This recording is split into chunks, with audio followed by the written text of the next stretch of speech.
un walou, hein. Masse plus grosse, dégrippant, rien n'y fait. Les injecteurs restent bloqués, mettant les nerfs de nos mécanos à rude épreuve. Ça me fait chier. S'il n'arrive pas à enlever les injecteurs, il ne peut pas enlever le cache. S'il ne peut pas enlever le cache, il ne peut pas regarder s'il y a des boulons dans le moteur. S'il n'enlève pas ces boulons dans le moteur, il y a toujours ce risque de casser le moteur. Pour l'instant, c'est un peu un enfer. Dans une impasse mécanique, Brice perd un temps précieux, tandis que Momo a récupéré sa première donneuse et file déjà à toute vitesse, bien décidé à atteindre son objectif du jour. L'objectif, c'est de démonter la boîte et le FAP pour pouvoir les installer sur la mienne au plus vite, de pouvoir faire notre essai dynamique aujourd'hui.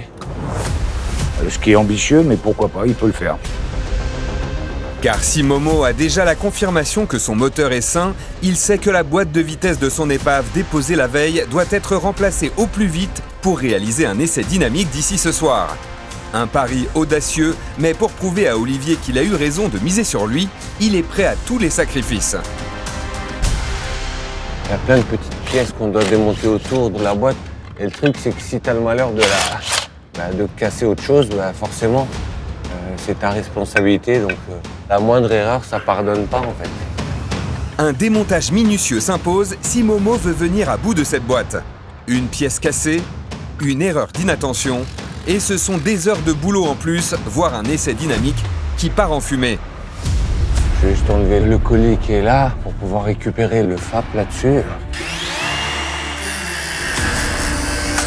En plus de la boîte, Momo récupère d'autres pièces essentielles, comme le FAP, le filtre à particules qui limite les émissions polluantes. Notre mécano fait preuve de méthode, totalement conscient qu'il n'a pas le droit à l'erreur.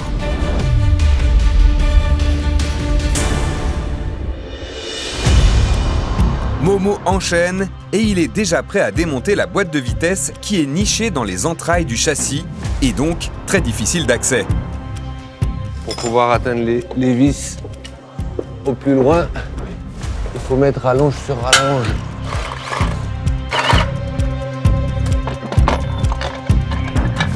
Boîte de vitesse déposée, ce matin, Momo ne fait pas dans le détail. Place maintenant aux éléments de son demi-train avant droit dont il a besoin pour restaurer son épave. Je m'attaque aux bras de suspension que je dois récupérer aussi parce que j'en ai besoin. De l'autre côté, ils sont flingués à l'avant, à l'arrière. Forcément, pour l'essai dynamique, il faut faire en sorte que tous les éléments de sécurité soient là pour pouvoir faire cet essai en sécurité. Bras de suspension, barre stabilisatrice, tout est bon à prendre pour garantir à la E90 une tenue de route irréprochable lors de l'essai dynamique. En quelques mouvements, Momo démonte, enchaîne et impressionne son coach. C'est bien. Bravo. Je crois qu'on a tout. Hein. Après avoir dépouillé sa donneuse mécanique à la vitesse grand V, Momo peut avancer sur son chantier. Alors que celui de Brice est totalement à l'arrêt, bloqué par des injecteurs impossibles à extraire. Si ça sort pas avec ça, c'est cuit, hein. après, c'est compliqué. Même le maestro de la mécanique, Olivier, sèche face à la situation. Aucune solution ne semble fonctionner. Brice va-t-il devoir en arriver à l'extrême, une dépose-repose moteur? Là, ça m'emmerde un peu. Là. C'est une tannée, hein. Ah, c'est une tannée. Brice, qui veut à tout prix s'éviter une demi-journée de dépose-repose, s'acharne. Ah. Et au terme de 20 minutes d'effort, sa persévérance porte enfin ses fruits. Ça y est, pause. Succès pour le mécano, dont le premier injecteur finit enfin par céder. Oh la vache. La rouille là-dedans. Ah, il doit pas être tout jeune. Mais pas le temps de souffler pour Brice. S'il veut déposer son couvre-culasse, il lui en reste un, l'injecteur pilote. C'est le dernier, c'est le plus important, c'est ce qu'on appelle l'injecteur pilote, c'est celui qui donne les informations au calculateur pour injecter la quantité de carburant exactement au bon moment. Non seulement Brice doit extraire cet injecteur pilote, mais surtout, il ne doit pas l'abîmer.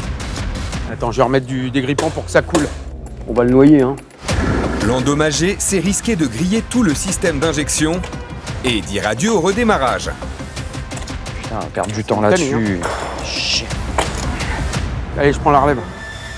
Dans ce bras de fer mécanique, en plus de conseiller leur poulain, nos deux experts vont aussi devoir se retrousser les manches, condition sine qua non pour que les deux chantiers soient menés à leur terme.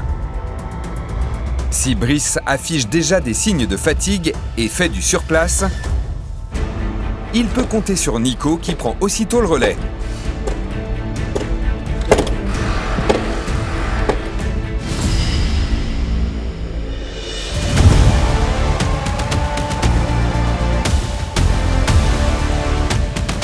De leur côté, Momo et Olivier sont plutôt dans une bonne dynamique. 1 heure après le début de cette deuxième étape, ils amorcent déjà le remontage de la boîte de vitesse. Ah, ça c'est bon, c'est bon. Mais l'œil expert d'Olivier ne rate rien et pourrait bien freiner l'avancée certaine de son poulain. Enfin, c'est quand même pas tout à fait la même boîte. Hein. Je suis un peu... Ouais, c'est étonnant, les carters sont pas les mêmes. Le support de boîte, c'est pas le même non plus. Hein. Ouais. J'aime pas ça. Olivier a raison d'être inquiet. Si la boîte de vitesse ne s'adapte pas parfaitement, c'est tout l'équilibre mécanique qui vacille. Mauvais alignement, cardan sous tension, embrayage en danger, et c'est l'essai dynamique qui s'envole. Tu vois, comme quoi... Ouais. Il y a quand même plein de choses. Il y a quand même pas mal de petites choses qui vont pas. C'est ça. Malgré ce coup dur, Momo garde son calme. Fidèle à lui-même, il refuse de céder à la panique. Les points de fixation, c'est les mêmes. J'ai ce fameux capteur là-haut, c'est pareil. Il y a juste le capteur de marche arrière où c'est inversé. Qui est différent. Non, je pense que ça va le faire. Hein. Tu te poses là et puis tu vas voir. Hein. Ouais. On adapte après. Hein. Là, on est dans une casse, on doit faire avec ce qu'on a. Pour ne pas perdre un temps précieux à courir après la boîte parfaite, Momo et Olivier n'ont d'autre choix que de s'adapter à celle qu'ils ont sous la main. Dans ce combat contre la montre, savoir faire avec les moyens du bord peut faire toute la différence.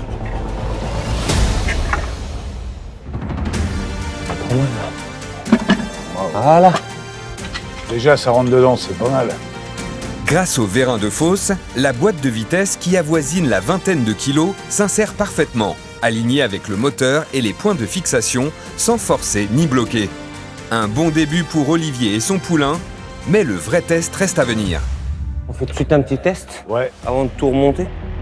Comme on n'a pas la même boîte de vitesse, il suffit qu'il y ait un petit décalage sur les supports de butée d'embrayage, de fourchette, de choses comme ça qui font qu'on peut peut-être ne pas débrayer à fond. Résultat, des vitesses qui passent mal, voire pas du tout, et toute la transmission qui tombe à l'eau. Mieux vaut lever le doute maintenant en vérifiant la bonne réactivité de la pédale d'embrayage. Allez, vas-y, essaye ton embrayage.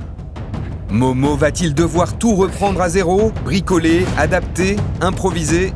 C'est maintenant que tout peut basculer. Le suspense est total, Momo embraye et... Ouais, c'est bien. C'est bon? Parfait. Nickel. Allez, La pédale est bonne, tu vois. on Elle remonte. descend, elle remonte. La pédale remonte, signe que l'embrayage accroche bien et que la boîte est opérationnelle. Momo peut souffler. Contrairement à Nico et Brice, toujours en plein bras de fer avec un injecteur pilote qui refuse de céder. Ils sont tellement collés à l'intérieur que même avec des masses de fous furieux, l'injecteur s'enlève pas. Putain, ça rase! Nico s'acharne, totalement conscient que s'il ne parvient pas à ses fins, c'est près d'une demi-journée que Brice risque de se prendre dans la vue. En forçant un peu, au fur et à mesure. Je pense qu'il est en train de sortir. Tu crois? Ouais. Ouais, il sort. Allez, vas-y, sors. Là. C'est bon, Nico? Ouais, vas-y. Une victoire au forceps qui a mis les nerfs, le physique et le mental de nos mécanos à rude épreuve. Là, on a fait un gros ouf, quoi. Mais par contre, j'ai perdu du temps là-dessus. Du temps et surtout toujours pas la moindre certitude quant au bon fonctionnement du moteur. Alors Brice s'active pour déposer le couvre-culasse au plus vite. Quelques coups de clé bien placés et la pièce saute. Nico? Oui. Regarde. Hop. Quand j'ai réussi à retirer mon couvre-culasse, donc du coup, je prends ma lampe, je vois mes deux fameuses rondelles en bas. Bon, allez, on va retirer tout ça. Le champ est enfin libre, Brice peut venir à bout de ses rondelles et boulons qui paralysent son chantier depuis la veille. Ouais, je préfère rester dans on va dire, les travaux méticuleux, un peu comme le docteur Maboul quand on va chercher dans le jeu de société. Mais moi, c'est ce qui me plaît en fait. Voilà, ah, pépère.